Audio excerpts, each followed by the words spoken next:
Maka kata Nabi, usduqu. Makanya kita selesai membaca Al-Quran, Sadaqallahul Azim. Sadaqah, maha jujur, maha benar, tidak ada yang lebih benar. Kenapa kita baca itu Pak Ustaz? Allah mengatakan itu kalimatnya benar. Wa tammat kalimatu rabbika sidqa. Seorang sahabat setelah mendengar Rasulullah, dia kalau ikut mendengar Nabi bersabda, asal selesai Nabi bersabda, apa kata dia? Shadaqa Rasulullah. Hadis sahih, ada dalam Sahih Bukhari, Sahih Muslim, yang disatukan oleh Syekh Muhammad Fuad Abdul Baqi dalam kitab Al-Lu'lu' wal Marjan fi man tafaqa alaihi Syaikhan. Shadaqa Rasulullah. Kalau Rasulullah bicara boleh ditutup dengan Shadaqa Rasulullah, mengapa pembicaraan Allah tak boleh ditutup dengan Shadaqallahul Azim? Maha benar Allah. Memangnya kalau kita tidak mengatakan maha benar Allah, berkurang kebenaran Allah? Tak berkurang sedikit pun. Ayatnya tidak kita baca tadi pada rakaat pertama. Wa may yanqalib ala aqibaihi. Siapa yang kembali kepada agama yang lama, menyembah nenek moyang, menyembah pokok kayu, menyembah batu dan lembu, falan yadurrallah. Allah tak akan rugi syai'an, sikit pun Allah tak rugi. Lalu kenapa kita katakan sedekah? Karena kita ingin menanamkan dalam diri kita mengikut sifat-sifat Allah Subhanahu wa taala. Di antaranya adalah jujur, berkata jujur. Allah itu Khaliq, sedangkan kita ini makhluk. Khaliq dengan makhluk. Di mana Khaliq dengan makhluk bisa bertemu? Pada khuluq. Khaliq, makhluk bertemu pada khuluq. Apa itu khuluq? Khuluq itu akhlak. Makanya Nabi Muhammad SAW itu tak ada Allah memuji dia. Muhammad SAW salat malam sampai bengkak kakinya. Muhammad SAW itu salat tahajudnya sekian rakaat. Muhammad SAW itu puasa sunatnya itu memang banyak, tapi yang dipuji Allah, wa innaka la'ala khuluqin azim. Sesungguhnya engkau ya Muhammad dalam akhlak, dan akhlak yang utama di antara sifat Muhammad SAW itu adalah yang kita selalu sebut siddiq, amanah, tabligh. Banyak yang tak mau menyebut fatanah ni, katanya tinggal 3 aja Pak Ustaz, yang satu dah ditangkap KPK. Oh, ini menyepelekan, ini tak boleh. Pelecehan, penghinaan. Yang salah bukan sifatnya, yang salah orang yang punya nama itu. Tapi yang pertama sifatnya adalah as-sidq. Maka kata Nabi, kalau berani kalian menjamin yang 6 ini, ku jamin surga untuk kalian. Yang pertama, usduqu, berkata jujur. Idza haddastu, kalau kamu cerita. Lawan dari sidqu al-kadhib. Makanya sifat orang munafik itu tempat tak banyak, surga, neraka. Kalau kalian jujur, ku jamin kalian letak di sini. Tapi kalau kalian kadhib, dusta, sini letak kalian. Ayatul munafiqi salasun, tanda orang munafik 3. Idza haddatha kadzaba, kalau dia bicara, kalau dia cerita, kadzaba, dusta, bohong, tambah-tambah. Oleh sebab itu berkata jujur. Makanya kata Nabi SAW, maka yu'minu billahi wal yawmil akhir, siapa yang beriman kepada Allah dan hari akhirat, falyaqul khairan, cakapkanlah yang baik-baik. Cakapkanlah yang baik-baik. Kalau tak sanggup, falyasmut, lebih baik diam. Kalau mau bercakap, bicara yang baik. Kalau tak sanggup, diam. Tak usah dibumbu-bumbui. Untuk apa cakap itu dibumbu-bumbui? Biar supaya orang tertarik. Pak, orang tertarik itu apanya yang membuat menarik? Hatinya yang tertarik. Hati itu punya siapa? Punya Allah. Bolak-balik kita olah kata sedemikian rupa, pilih kata-kata yang indah, memukau, menawan, disusun, segala macam. Hati orang yang mau ditarik, hati orang yang mau diraih, yang punya hati itu siapa? Allah. Yang ditipu itu siapa?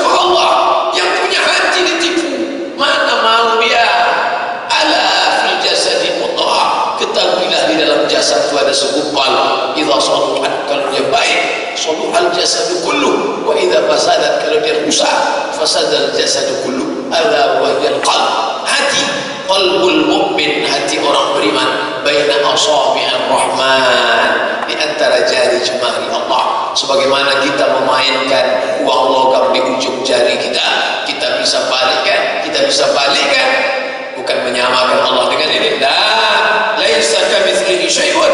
Allah tak sama dengan makhluk. Walam yakul lahu kufuwan ahad. Allah tak setara dengan apapun. Ini untuk menggambarkan sebagaimana mudahnya kita membolak-balikkan duit kerincing di ujung jari. Begitulah Allah mudah ingin melunakkan, melembutkan hati orang.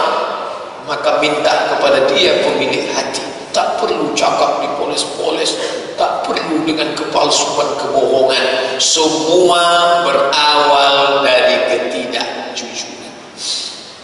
Antara hakim wal mahkum, antara penguasa dengan rakyat yang dikuasai, diawali hubungan itu dengan kejujuran. Maka orang yang mendapatkan label jujur, as-sidqu, adalah dia yang tak lain tak bukan Abu Bakar As-Siddiq. Kalau perempuan, itu ada dalam Quran. Wa ummuhu Siddiqah, ibunya Siddiqah. Kalau laki-laki Siddiqah Abu Bakar, kalau perempuan Siddiqah. Yang mendapat titel Siddiqah dalam Al-Quran itu adalah Maryam. Kenapa Maryam? Maryam mampu jujur tanpa memoles-moles dalam keadaan genting, hamil, mengandung anak, tapi dia tetap bisa jujur membenarkan pesan Allah dan selalu benar dalam kata-katanya. Jadi Bapak Ibu yang dimuliakan Allah, kalau seorang penguasa mengawali kekuasaannya dengan ketidakjujuran, maka satu bohong dusta akan diikuti oleh dusta berikutnya terus sampai. Makanya jangan pernah memulai dari satu bohong. Dari mulai satu bohong akan disusul dengan bohong berikutnya, bohong. Kalau saya nanti yang terpilih, insya Allah pendidikan gratis, rumah jompo gratis, obat-obat gratis. Setelah mendapat bungkusnya pun tak gratis. Mau pakai bungkus Pak? Saya beberapa hari ini belanja mau pakai bungkus Pak. Kenapa orang nanya? Saya heran. Setelah dapat struknya 200 perak. Apa ibu yang dimuliakan Allah Subhanahu wa ta'ala. Oleh sebab itu diawali dengan kejujuran. Kalau penguasa dengan yang dikuasa, rakyat jelata mengawali hubungan dengan kejujuran. Itulah pidato pertama Abu Bakar Siddiq ketika beliau diangkat menjadi khalifah. Apa kata beliau? Qad wullitu alaikum wa lastu bi khairikum.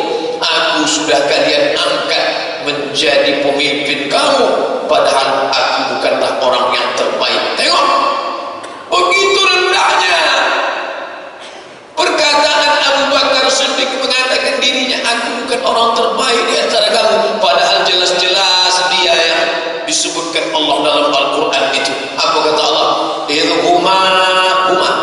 Idhuma fil ghari, ketika mereka berdua di dalam gua. Idh yaqulu li sahibihi, ketika dia berkata kepada sahabatnya, la tahzan, jangan kau takut, jangan kau cemas, jangan kau sedih. Innallaha ma'ana, Allah bersama kita. Kisah dia dengan Nabi di gua Hira itu, di gua Jabal Sur, saat bersembunyi mau pindah ke kota Yathrib dari Makkah Al-Mukarramah, diabadikan dalam Al-Quran. Allah memuji dia, tapi dia tetap mengatakan, aku bukan orang yang terbaik di antara kalian. Hari ini orang enak saja mengaku terbaik. Mau tahu siapa orang terbaik? Coblos nomor 1. Oh, siapa kita? Abu Bakar Siddiq bukan begitu, kata dia. Apa kata Abu Bakar Siddiq? Qad wullitu alaikum, kalian sudah mengangkat aku untuk menimpakan kekuasaan ini ke atas pundakku. Walastu bi khairikum, aku bukan orang yang terbaik di antara kamu. In sadaqtu fa'inuni. Ini kata sadaq. In sadaqtu, kalau aku jujur, kalau aku benar, fa'inuni, bantu aku, tolong aku. Wa in akhtatu faqawwimuni, kalau aku salah, kalau aku silap, faqawwimuni, luruskan aku. Begitu jujurnya Abu Bakar Siddiq radhiyallahu anhu. Kalau aku salah, luruskan aku. Kalau aku benar, tolong aku dalam kebenaran ini. Orang sekarang dah. Kalau saya benar, memang tak ada yang lebih benar lagi dari saya. Kalau saya salah, kalian yang salah persepsi terhadap saya. Pasal pertama, saya selalu benar. Pasal kedua, jika terjadi kesalahan, balik ke pasal 1. Tak pernah salah sama sekali. Na'udzubillah, menyamakan diri dengan Nabi Muhammad SAW yang maksum. Kalau membina masyarakat yang besar, seorang penguasa dengan rakyat yang dikuasai diawali dengan kejujuran, maka begitu juga membina masyarakat yang kecil, antara laki-laki, adik-adik saya yang mau membina rumah tangga, binalah hubungan itu dengan kejujuran. Tak perlulah melambung-lambungkan diri, tak perlulah menampakkan yang tidak semestinya, baik laki-laki terhadap perempuan maupun perempuan kepada laki-laki. Pertama datang, parkir Toyota Altis, besok mau datang lagi, orang pun tetangga menengok. Setelah menikah 2 minggu baru ketahuan rental. Suami penuh dengan kepalsuan, istri pun begitu juga. Selama ini tengok jauh, berkilat putih campur. Setelah didekati, tangan hitam. Kepalsuan, bedak keri 2 inci. Masya Allah. Apa itu yang dimuliakan Allah? Awalilah segalanya itu dengan kejujuran. Kalau bahasa anak muda sekarang, jangan ada dusta di antara kita. Semua yang dusta-dusta akan disusul dengan kedustaan dan penyesalan. Maka kata Nabi SAW, kalau kalian mau menjamin ini, menjamin surga, apa dia? Usduqu idza haddatstum. Maka kalau kamu bercerita, ceritalah apa adanya. Katakan, ini hadis, ini Quran, ini pendapat ulama, ini ijtihad mereka. Selesai itu, inilah kesimpulan yang dapat disampaikan. Mohon maaf atas segala kesilapan, terima kasih atas segala perhatian. Tutup, selesai. Utama-utama. Assalamualaikum warahmatullahi wabarakatuh. Belum lagi, ini baru contoh ya. Nah, yang kedua, apa dia? Wa aufu idza wa'adtum. Wa aufu, penuhi, tunaikan apa yang dipenuhi. Idza wa'adtum, kalau kalian berjanji, penuhi. Saya saat akan menyampaikan hadis ini, semuanya berat, semua berat, tapi yang sangat berat menyentuh hati dan pasti juga akan menyentuh hati orang-orang yang pernah mengundang saya. Yang kedua ini, wa aufu, tunaikan, idza wa'adtum, kalau kamu berjanji. Pak Ustaz, nanti janji datang tanggal ini Maret ya, insya Allah. Serius nih Pak Ustaz, udah tulis nih, tengok nih. Begitu hari H, mohon maaf, saya ke Malaysia dari mulai hari Rabu sampai hari. Tak apa-apa Pak Ustaz. Kata jawabannya memang tak apa-apa Pak Ustaz, tapi di dalam kata tak apa-apa itu pastilah ada kekecewaan yang mendalam. Makanya kalau dikatakan apalah dosa paling besar, nah ini makanya selalu saya mengatakan mohon maaf zahir dan batin, mohon maaf zahir dan batin, berharap jangan ada sangkutan-sangkutan kita kepada manusia ini. Wa aufu, tunaikanlah, idza wa'adtum, kalau kalian berjanji. Janji kepada siapa? Janji kepada Allah. Dulu apa janji kepada Allah? Inilah janji yang pertama kepada Allah. Apa janji pertama kepada Allah? Wa idz akhadha rabbuka min bani Adam, ingatlah ketika Rabbmu mengambil janji dari semua anak cucu Adam. Saat itu apa kata Allah Subhanahu wa taala? Alastu bi rabbikum, bukankah aku ini Rabb kamu? Bukankah aku ini yang kalian sembah? Saat itu kita semua berjanji, bala syahidna, ya Allah, kami berjanji, engkaulah Rabb kami. Tapi ketika Rasul SAW sudah datang, Yahudi mengkhianati janji, Nasrani mengkhianati janji, walaupun kitab mereka namanya perjanjian lama dan perjanjian baru, Old Testament dan New Testament, tapi janji itu dia khianati.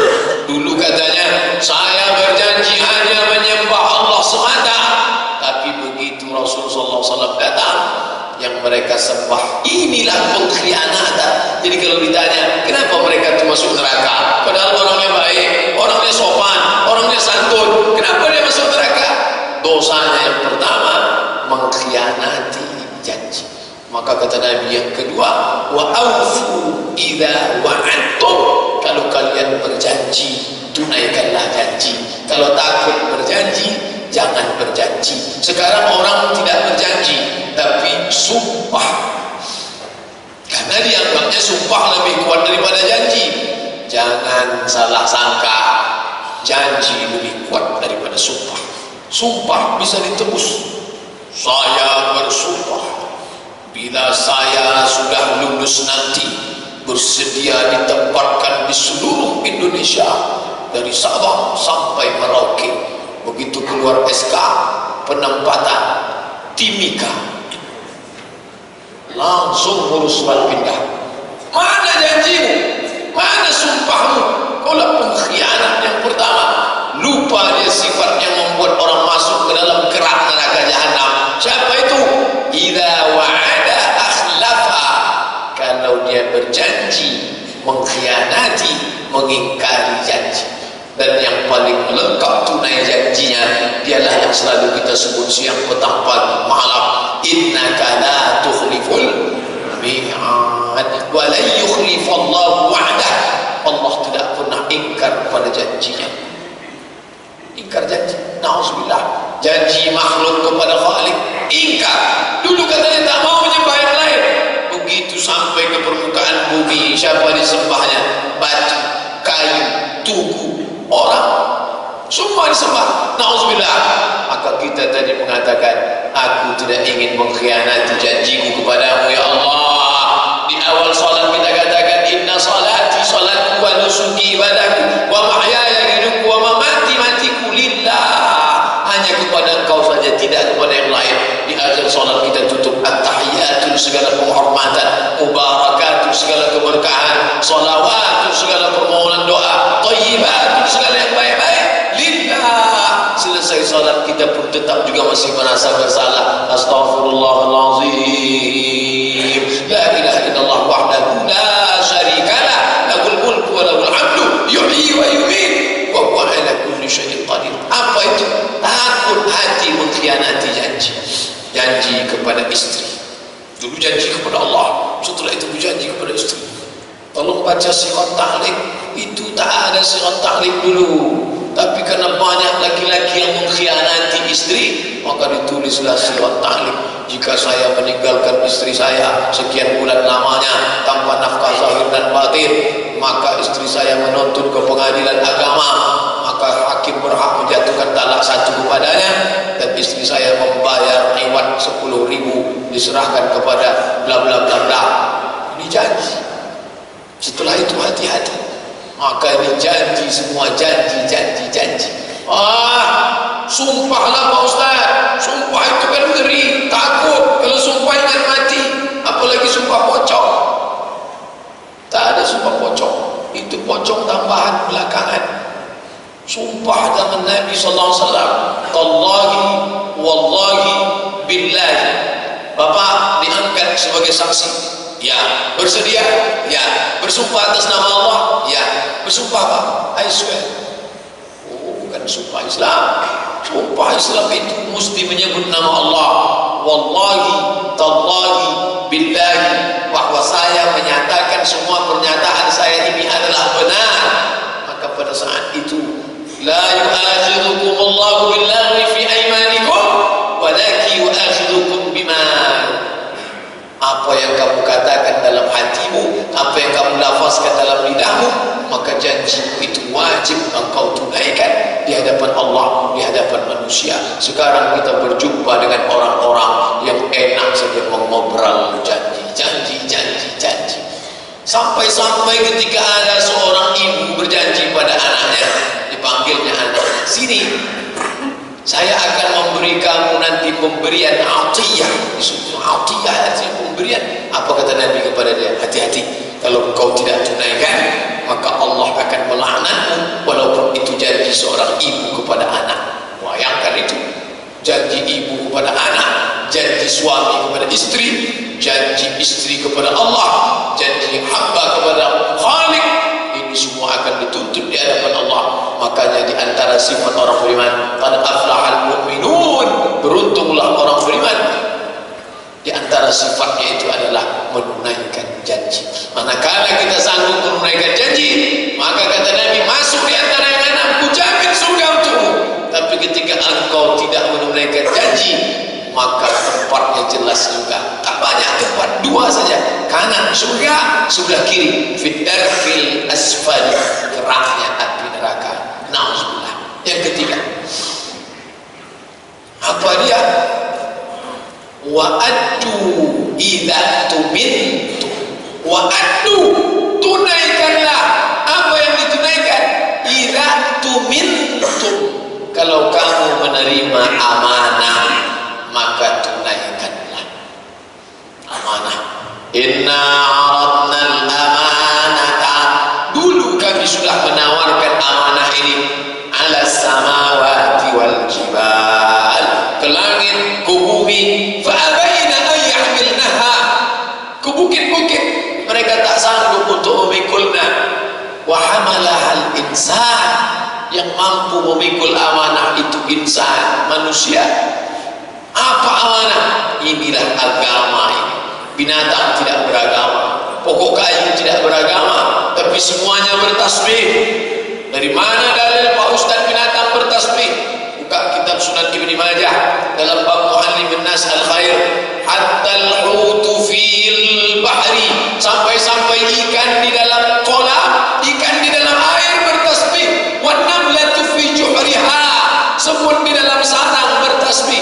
Semut dalam sarang, sarangnya dalam pokok kayu, kayunya di dalam tanah, bertasbih mengagungkan Allah Subhanahu wa taala. Planet-planet bertasbih. Makanya ketika kita menengok petir, menengok kilat, mendengar suara gemuruh, subhana man yusabbihu bihi ar-ra'du wa bihamdi, maha suci yang petir pun bertasbih mengagungkannya.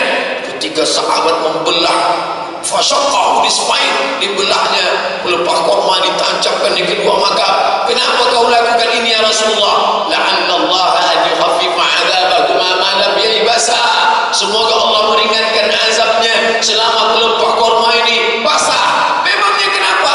Ternyata pelepah korma ketika basah bertasbih. Pelepah korma tidak beragama tapi bertasbih, pokok kayu tidak beragama tapi bertasbih, semut-semut, ikan-ikan bertasbih, planet-planet bertasbih. Tapi ada makhluk yang dulu sudah mampu katanya, akulah yang menerima amanah ini ya Allah, tapi tidak bertasbih. Amanah yang pertama, amanah menerima agama Islam. Ini amanah terbesar. Amanah dititipkan anggota tubuh. Alhamdulillah, sungguh didapat kalau ditanya, aku kasih engkau sama, aku kasih engkau basar, aku kasih engkau kalam, aku kasih engkau qudrat, aku kasih engkau iradat. Qudrat kemampuan, iradat kehendak, keinginan, ingin ngaji, ingin datang ke masjid agung, tapi tak ada qudrat, tak sanggup berjalan, tak sanggup datang, tak jadi. Qudrat ada, kemampuan ada, iradat tak ada, keinginan tak ada, tak jadi. Ada keinginan, tak ada kemampuan, tak jadi. Kemampuan ada, keinginan tak ada, tak jadi. Allah kasih dua-duanya. Pakailah itu ke jalan yang sudah kugariskan. Ini amanah semua. Jangan sampai ini free, gratis semua ini. Inna sam'a amanah, wal basar amanah, wal fuad amanah. Kullu ulaika kana anhu mas'ula. Semua akan disoal, semua akan ditanya. Amanah itu apa Pak Ustaz? Wadiah, titipan. Pak, saya mau keluar kota nih Pak, saya khawatir nanti sekarang banyak pencurian, na'udzubillah. Ini saya titipkanlah kunci rumah, kunci kendaraan. Selama saya pergi tolong tengok-tengokkan. Insya Allah Pak, insya Allah. Rupanya insya Allah hilang, insya Allah berkurang, na'udzubillah. Maka ini orang tidak amanah. Sebagaimana dulu kita pergi, begitu juga keadaannya kita pulang, amanah. Begitu kita pergi bagus, pulangnya hancur, khianah. Lawan dari kata amanah, khianah. Ya ayyuhalladzina amanu, wahai orang beriman, la takhunullah, jangan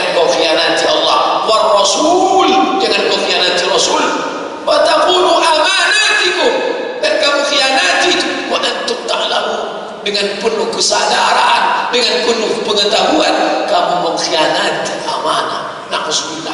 Anak amanah, istri amanah, mata, telinga, tangan, kaki, kemampuan sehat amanah. Kemana dulu sehat itu pakai? Kemana dulu umur amanah? Semua akan ditanya di hadapan Allah. Jadi nampaknya hadis ini betul. Utitu jawami'ul kalim, kata Nabi, aku diberi jawami' al-kalim. Jawami' komplit semuanya, lengkap, kalimat-kalimat. Nabi menyampaikan kalimat yang singkat tapi maknanya padat. Kebalikan dari Abdul Somad. Abdul Somad menyampaikan kalimatnya macam-macam, maknanya tak apa-apa. Nabi singkat saja. Kalian jamin yang anak ini, aku jamin surga untuk kalian. Tapi penjelasan isi daripada yang 6 itu luar biasa. Kita menyangka yang 6 itu baru masuk ke yang 3 udah sesak nafas kita di luar. Apa itu? Wa addu idza tumintum, maka ketika kamu diberi amanah jabatan, amanah kekuasaan, Ustaz enak aja ngomong, Ustaz kan tidak diberi amanah jabatan kekuasaan. Untuk jabatan daerah tidak, tapi kekuasaan lokal dapat juga sedikit banyak. Ini 1 semester ini diberi amanah 8 lokal, kelas internasional 2, kelas reguler, fakultas psikologi. Ini amanah. Adik-adik, mahasiswa-mahasiswi sekalian, tolong bantu saya menunaikan amanah ini. Mudah-mudahan kita ketemu dalam 16 tatap muka, insyaallah. Potong pertemuan pertama mid semester dan akhir semester. Ini amanah. Nanti ditanya di hadapan Allah SWT yang dulu dipelajari di Mesir, di Maroko. Amanah. Sudahkah kau sampaikan? Sudahkah kau amalkan? Sudah kau berikan? Ini semua ditanya di hadapan Allah SWT. Sekecil apa amanah itu akan ditanya. Faman ya'mal mithqala dzarratin khairan yarah. Sebesar biji sawi, semua akan diminta pertanggungjawabannya di hadapan Allah Subhanahu wa taala. Kalaulah orang memahami hidup ini amanah, tidak akan ada yang menyia-nyiakan hidup. Kalaulah orang memahami sehat itu amanah, tidak akan ada yang menyia-nyiakan sehat. Karena dia tahu ini bukan gratis dari Allah, ini akan diminta pertanggungjawaban di hadapan Allah Subhanahu wa taala. Yang keempat, wahfazu furujakum. Wahfazu, jaga furujakum, kemaluan kamu. Yang keempat, kemaluan alat kelamin. Bagaimana cara menjaganya Pak Ustaz? Man istata'a minkumul ba'ah, siapa yang sudah sanggup menikah, falyatazawwaj, menikahlah. Kenapa disuruh menikah? Fa innahu aghaddu lil basar, karena dengan menikah itu menundukkan pandangan. Wa ahsanu lil farj, menjaga kemaluan. Pandangan tunduk, kemaluan pun terpelihara. Saya tak percaya sama hadis ini Pak Ustaz. Kawan saya yang udah nikah makin ganas. Tak salah hadisnya, orangnya tak betul. Maka kalau dia ikut, insya Allah. Kalau kau berjumpa perempuan cantik di tengah jalan, pulanglah ke rumah. Karena apa yang ada pada perempuan itu ada juga di rumah.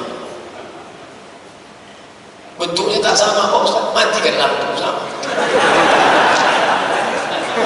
Nikah, jaga kemaluan. Sekarang orang ini, apalagi sekarang, na'udzubillah, maaf cakap pada orang-orang tua saya, PSK online. Semalam saya diposting gambar anak SD habis berhubungan kelamin, foto selfie dipostingnya, semua orang macam na'udzubillah, mudah-mudahan anak cucu kita terpelihara. Ini tak cukup hanya sekedar na'udzubillah anak cucu kita terpelihara, jangan sampai.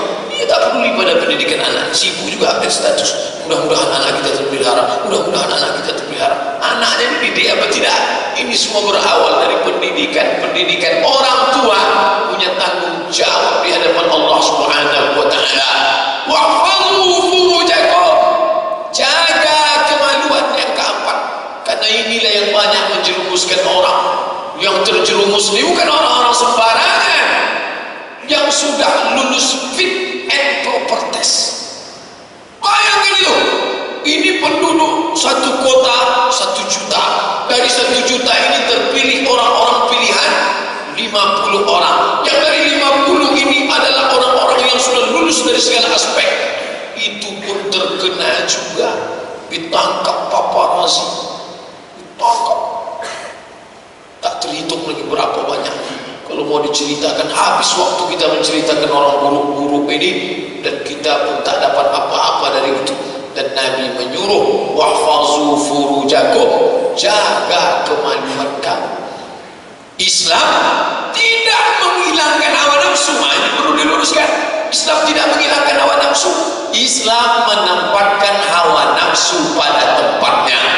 Karena menyikapi kemaluan ini, ada juga orang menganggap gara-gara kemaluan inilah orang banyak masuk neraka. Kalau gitu buang aja lah. Dikebiri, oh tak boleh. Kebiri itu haram dalam Islam. Sahabat pernah, jadi kalau ada orang berniat mau mengkebiri, tak boleh. Sahabat pernah bertanya kepada Nabi, ikhtasi, nahtasi, ala nahtasi, bolehkah kami mengkebiri alat kemaluan, dibuang testis sehingga tidak ereksi, sehingga tidak, maaf cakap, tak boleh. Islam tidak menghilangkan hawa nafsu. Islam menempatkan hawa nafsu pada tempatnya. Man tazawwaja, siapa yang menikah, faqad istakmala nisfal iman. Siapa yang menikah, maka dia mendapatkan setengah iman.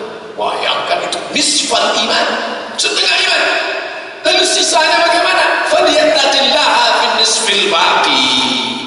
Lengkapkanlah setengahnya lagi dengan takwa kepada Allah. Jadi manusia itu setengah imannya nikah, setengahnya takwa. Artinya apa? Setakwa-takwanya orang kalau tak menikah, imannya baru setengah. Tapi orang yang sudah menikah, sudah dapat iman setengah, sempurnakanlah dengan takwa. Usikum wa nafsi bi taqwallah. Bersyukurlah yang sudah menikah. Bapak Ibu yang dimuliakan Allah Subhanahu wa taala, jaga kemaluan. Bapak ibunya insya Allah sudah. Kemaluan anak-anaknya, anak lajangnya, anak gadisnya, kita jaga. Nasihat tak pernah berhenti. Jaga anak. Jangan kau berzina, jangan kau jalan, jangan kau. Ini pembiaran ini yang luar biasa. Dia sudah dewasa Pak Ustaz, udah selesai S1. Memangnya kalau sudah selesai S1 setan tak datang? Dia S1, setannya S2. Tidak ada berhentinya setan ini datang. Latihan dahum min baini aydihim, aku datang dari depan, wa min khalfihim dari belakang, wa an aymanihim dari kanan, wa an syama'ilihim dari kiri. Bapaknya didatangi, bapaknya lulus, ibunya, Pak, saya bawa anak bapak. Allah, sebentar aja Pak. Sekali tidak, katakan tidak. Say no to bonceng. Ada tuh bonceng-bonceng, tak boleh. Datang ibunya, kasihlah Pak, kita dulu lebih parah dari itu.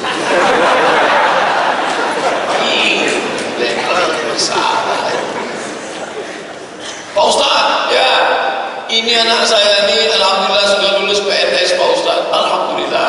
Calonnya pun sudah lulus juga, sudah baru selesai LPG. Alhamdulillah. Mereka ini mau minta nikah Pak Ustaz. Nikahkanlah, apa lagi? Tapi saya ingin anak menantu saya ini punya kepribadian dulu baru nikah Pak Ustaz. Rumah pribadi, mobil pribadi, kebun pribadi.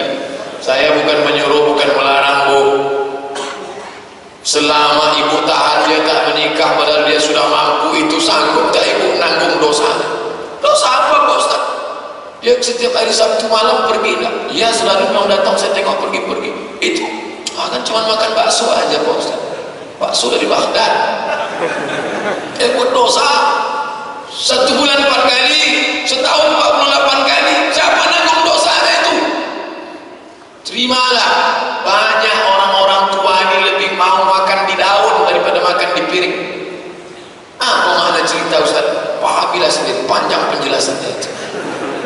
Oleh sebab itu jagalah dia.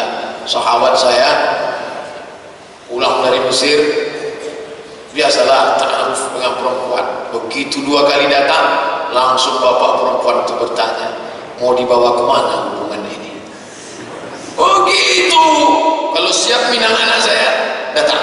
Kalau tidak, yang lain masih banyak nanti. Harus ada, tidak dibiarkan berlalu-lalu. Pengajian rajin, sedikit anak nih. Kalian duduk aja dulu di sini ya. Papa mau berzikir ke dalam. Ini kontradiktif. Suruhnya anak suruh akan duduk sini. Papa, ada yang mau diselesaikan udah 3.000 jadi tinggal 2.000 lagi. Subhanallah, subhanallah. Zikir apa itu? Lebih baik menyelamatkan diri daripada lama-lama berzikir. Yang paling bagus dua-dua, anaknya selamat, zikirnya jalan. Yang lebih parah, kalian duduk sini, bapak mau nonton sinetron dulu. Di neraka jahanam letaknya. Apa ibu yang dimuliakan Allah Subhanahu wa taala? Jangan sangka kita sudah selamat, mereka tak selamat. Ini semua harus diselamatkan. Insyaallah nanti pukul 12 saya ke Dumai. Biasa kalau ke Dumai itu pulang malam, tapi karena besok manasik haji tak pulang. Biasa kami pulang malam. Pulang malam jam 1, jam 2, jam 3 pulang. Itu di jembatan Pekanbaru nih kalau sudah Sabtu malam. Jam 2 macam jam 8 ramai. Saya sampai heran, kok ramai jam berapa? Jam 2. Kok bisa anak-anak di keluyuran? Kok dapatnya itu kunci? Kok bisa? Yang membelikan itu siapa? Yang mengasih kuncinya siapa? Yang berdoa supaya jauhkanlah anak cucu kami dari neraka, ya Allah. Yang berdoa itu siapa? Kenapa ada kontradiktif? Dia yang berdoa, dia juga yang ngasih fasilitas masuk neraka. Nauzubillah. Ustaz berani ngomong gini. Memang Ustaz tak pernah bonceng? Tak pernah saya bonceng. Tak pernah saya bonceng perempuan. Dari sekolah dulu tak pernah. Kenapa Ustaz tak pernah bonceng waktu kuliah? Waktu di Mesir mana ada motor? Saya ini diuntungkan keadaan. Makanya ceramah sekarang lepas. Pak Ustaz, apa hukum bonceng? Tak boleh bonceng. Tak boleh bonceng. Ustaz memang tak pernah bonceng. Tak pernah. Dulu di Mesir naik bis terus. Bonceng. Bapak Ibu yang dimuliakan Allah Subhanahu wa taala, wahfazu furujakum, jaga kemaluan. Yang kelima, wa ghuddu absarakum. Wa ghuddu absarakum. Ghuddu menundukkan. Absar pandangan, tundukkan pandangan. Tak boleh. Wa ghuddu absarakum, tundukkan pandangan. Makna menundukkan pandangan ada juga dianggapnya makna menunduk itu pejamkanlah matamu. Tak bisa. Kalau pejam habis tak nabrak-nabrak. Tundukkan pandangan. Asal nampak. Yang paling mengerti tentang diri kita ini adalah kita sendiri, bukan orang lain. Kita tahu setan mulai masuk. Terduduk di lokal. Mahasiswi depan. Jangan sampai setan itu masuk. Ini susunannya salah nih. Mahasiswa kalian maju ke depan. Yang mahasiswi ini ke belakang. Disangka si mahasiswa, Pak dosen ini mau menyelamatkan mahasiswanya. Tengok bapak tuh, disuruhnya laki-laki ke depan, perempuan ke belakang, supaya yang laki-laki itu tidak menengok perempuan. Padahal maksud dia bukan mau menyelamatkan siswanya, dia mau menyelamatkan dirinya. Karena kalau yang cantik-cantik dari depan tak konsennya mengajar. Ternyata serius dia menengok. Pergi pindahkan ke belakang biar saya tengok cap lonceng semua di depan. Tidak sendiri. Wa ghuddu absarakum, jaga mata kamu. Tundukkan.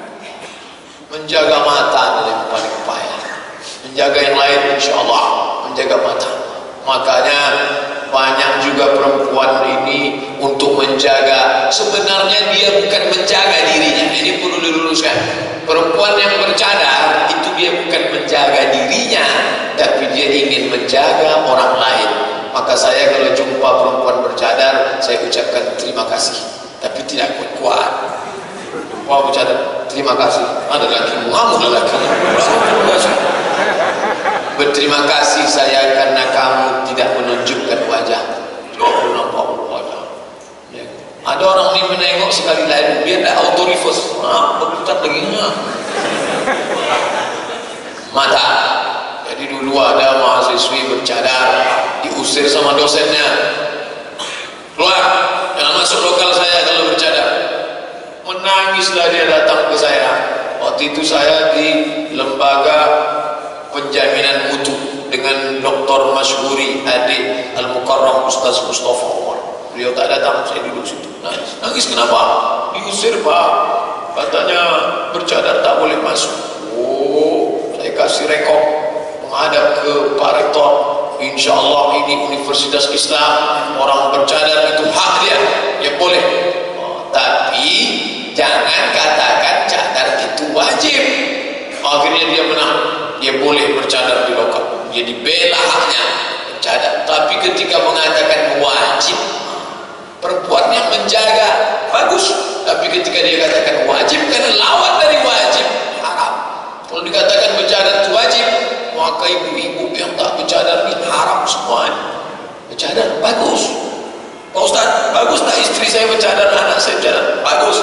Tapi ingat, di tengah kebaikan niat kita itu ada juga orang yang berniat buruk memanfaatkan cadar. Anak bapak kuliah, pulang dia bawa kawan bercadar, itu jangan percaya lurus-lurus tabung.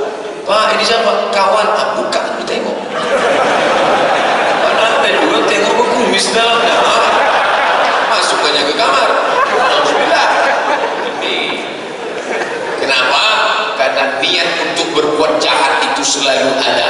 Ingat, kejahatan bukan hanya karena ada niat dari pelakunya, tapi juga karena ada kesempatan. Waspadalah, waspadalah. Orang tua perlu waspada. Perbuatan baik.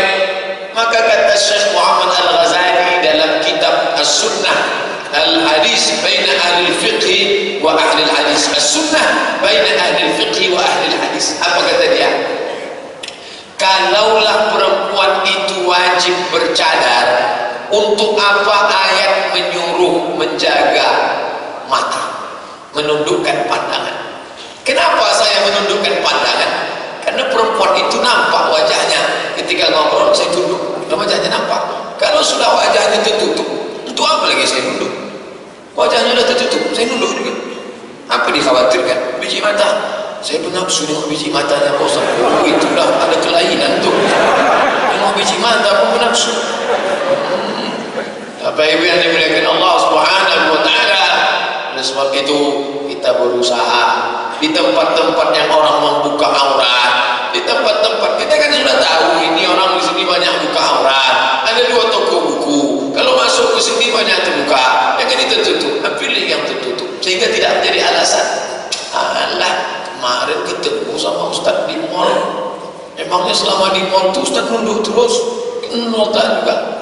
Tentu setelah selesai apa yang dicari, pulanglah. Karena kalau tidak, kita akan berlarut dalam dosa-dosa mata yang na'udzubillah. Nabi ingat, yang mesti dijamin deh.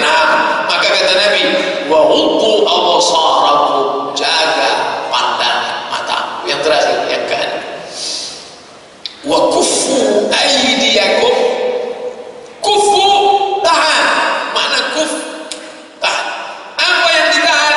Aydiyakum, tangan kamu tahan. Ditahan dari apa? Jangan sampai menganiaya. Jangan sampai kita di hidup menganiaya orang lain. Mentang-mentang punya tangan, lalu seenaknya saja menggunakan tangan. Dulu dikatakan kuku besi. Sakingkan kekuasaan. Selalunya pakai telunjuk. Makanya penguasa itu selalu diidentikan dengan telunjuk. Kenapa? Karena dia main tunjuk-tunjuk aja. Pasang sana, aspal ini kekuasaan. Apakah maknanya tangan langsung ya? Tangan langsung, tempeleng, pukul, sentil, tinju, tangan langsung. Tapi makna majazi, kiasan dari tangan itu juga maknanya adalah kekuasaan. Kalau kau punya tangan, jangan kau pakai tanganmu itu menganiaya orang lain. Bangga dengan sholat sunat yang banyak, bangga dengan tahajud yang banyak, bangga sudah bangun masjid pendidikan ustaz. Tapi kalau tangan tak ditahan, amal hilang. Bisa hilang amal itu Pak Ustaz? Bisa. Tapi katanya Allah sudah berjanji, faman ya'mal misqala dzarratin khairan, semua perbuatan baik walaupun sebesar biji sawi akan kau tengok. Kalau Ustaz bilang amal baik bisa hilang, berarti bertentangan dengan ayat ini. Mana mungkin amal baik bisa hilang? Amal baik ditunjukkan Allah. Ini amal kau dulu, ini sekolah yang kau bangun, ini panti jompo yang kau bina, ini anak yatim yang kau tolong, ini semua amalmu. Wa qadimna ila ma amilu min amalin. Semua amal mereka kami datangkan, kami tunjukkan. Tapi betapa sedihnya hati setelah menengok amal yang banyak. Faja'alnahu haba'an mansura. Kami jadikan amalnya itu seperti debu ditiup angin. Amal yang baik bisa rusak disebabkan tangan menganiaya orang lain, menganiaya pembantu, ringan tangan.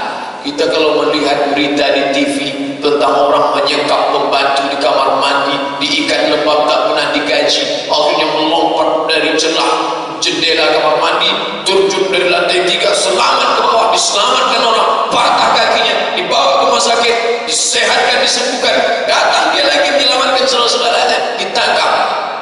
Orang siapa itu? Muslim, sholat, puasa, bersyahadat, tapi tangan menganiaya orang lain. Tak pernah tangannya menganiaya orang bosan, tak pernah dia menyepelek, tak pernah dia mencewek. Tangannya tidak, tapi tanda tangannya. Mana yang lebih hebat antara tangan dengan tanda tangan? Tanda tangan. Kalau saya mengganggu orang mungkin 1, 2, 3 orang dengan tangan, tapi kalau dengan tanda tangan, suatu kabupaten 600.000 orang teraniaya dengan tanda tangan. Lalu dengan duit yang banyak itu dia pergi ke Makkah, menangis di pintu Ka'bah, labbaik Allahumma labbaik. Tak bisa terampuni dosa kepada Allah disebabkan tangan kepada manusia. Jangankan kepada manusia, kepada pokok kayu saja pun susah meminta maafnya. Man qata'a sidratan, siapa yang memotong sebatang pohon sidir sebatang, sawwaballahu ra'sahu finnar, Allah sungkurkan kepalanya ke dalam api neraka jahannam. Bagaimana dengan orang? Teraniaya orang. Nauzubillah. Makanya kata Nabi SAW, jangan sampai kalian menjadi orang bangkrut. Apa itu orang bangkrut ya Rasulullah? Ya'ti yaumal qiyamati bi salatin, datang menghadap Allah sholat banyak, wasiyamin, puasa banyak, wa zakatin, zakat infak sedekah wakaf banyak, tapi ternyata daraba haza, pernah menempeleng si fulan, wa akala mala haza, memakan harta si fulan dengan cara batin, menyikut si fulan, menanduk si fulan, menyipak si fulan. Dulu cuma ada uang tunjang, sekarang bukan cuma tunjang, uang sipak, uang sikut, uang tanduk, uang tunjang, tahu uang apa namanya? Itu semua kemana mau dimintakan maafnya itu? Pejam mata, duduk di taman Raudhah, astagfirullah, astagfirullahaladzim. Mana bisa minta ampun kepada Allah tentang dosa kepada manusia? Dosa kepada Allah bisa diampunkan dengan perbuatan kepada manusia. Terbalik ini Pak Ustaz, bisa. Dosa kepada Allah bisa dibayarkan dengan kepada manusia. Contohnya, wa 'alal ladzina yutiqunahu, orang-orang yang tak sanggup puasa, itu kan mesti dibayar kepada Allah, tapi dia memang tak sanggup puasa. Fidyatun ta'amu miskin, dia bisa bayar fidyah kepada manusia. Yang kepada Allah bisa dibayarkan kepada manusia dengan bayar fidyah. Tapi yang kepada manusia tak bisa dimintakan maafnya kepada Allah. Ya Allah, maafkan salahku, karena aku dulu pernah menganiaya tetangga. Tak bisa minta kepada Allah Subhanahu wa taala. Menangis di multazam antara Hajar Aswad dengan pintu Ka'bah. Banyak betul salahku kepada kawan sekantorku dulu, ya Allah. Aku menganiaya dia, sekarang dia sudah mati. Bapak nangis kuat betul tadi. Besar betul salah bapak sama dia. Tak terlalu Pak Ustaz, kaki saya dipijak orang Afrika itu. Mana bisa minta ampun kepada Allah dengan kesalahan kepada manusia? Minta maaf. Makanya Nabi SAW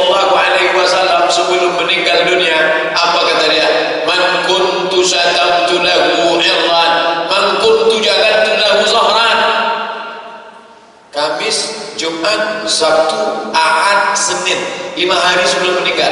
Nabi meninggal hari Senin, hari Rabu itu dia naik mimbar. Apa kata dia? Naik di atas mimbar. Man kuntu jalantu lahu zahran. Siapa yang pundaknya pernah aku cambuk, dulu waktu aku mau mencambuk budak, ini cerita tangan deh, menyambuk pakai tangan, waktu mau aku cambuk, terkena ujung cambuk itu ke pundaknya. Sekarang dia mau tuntut balas. Hadza dhahri, ini pundak. Balas sekarang. Man kuntu syatamtu lahu irdan, dulu pernah cakap kasar, menyinggung perasaannya. Hadza irdi, ini harga diriku, balas. Siapa yang mau balas sekarang? Balas. Menunduk sahabat menangis karena mereka tahu ini tak lama lagi Nabi akan meninggal. Hari Rabu dia menangis, Kamis, Jumat, Sabtu, Ahad, Senin meninggal dunia.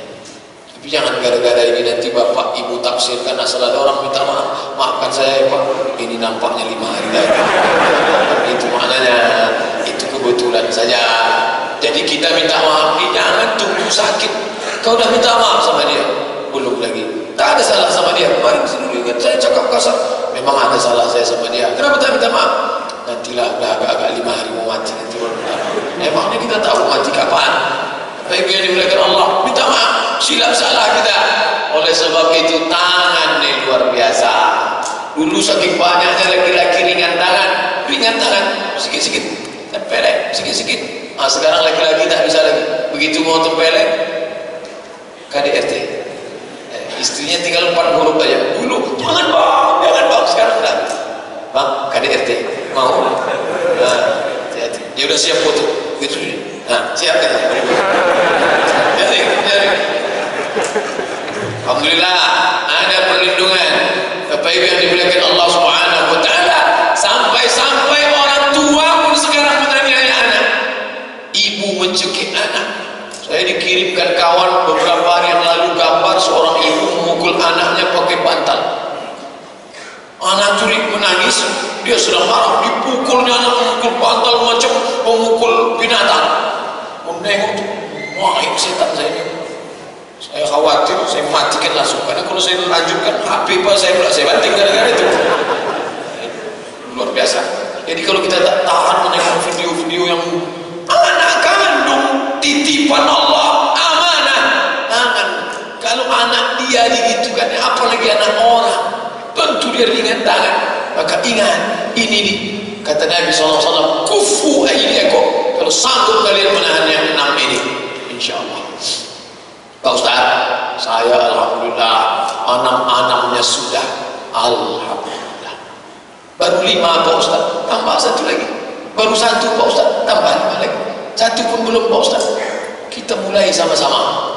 Nah, jadi kalau selama ini doanya masukkan aku ke dalam surgamu ya Allah, tambah.